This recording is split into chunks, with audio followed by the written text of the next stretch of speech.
دي الغريبة وجمالها. تعمليها بقى بالفول السوداني من فوق كده، او باي حاجة موجودة عندك من اللي انت بتزيني بها التورته، مفيش اي مشكلة، الموجود عندك هنستخدمه. جميلة وطعمها جميل وناعمة جدا. اللي بيحبوها جامدة ومتماسكة ومهاش فرشة كده ويحبوها حلوة، هقول لكم تعملوا فيها ايه، هقول لكم تكات وحركات كتير. دي يا جماعة كوبايتين سمنة، على كوباية سكر، على رشة فانيليا، وهنبدأ نضربهم.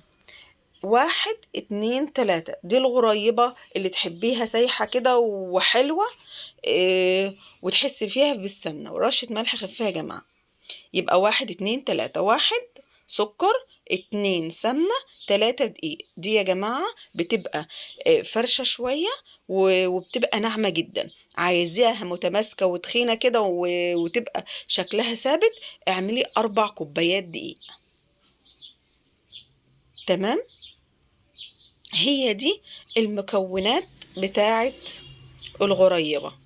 انا قلت لك التكات فيها اهو، واهم حاجه تكوني مسخنه الفرن واخده بالك منها، علشان انا مش عايزاها تتلون في الفرن خالص.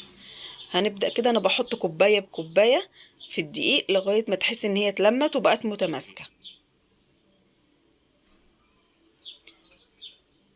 هنضرب كده كوبايه بكوبايه، ولو حسيتي برضو اللي هي لسه سايحه حطي معلقه دقيق كمان.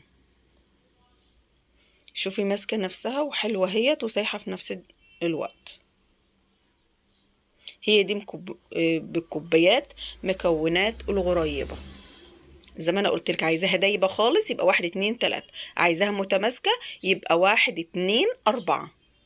يعني 4 كوبايات دقيق، كوباية سكر، كوبايتين سمنة.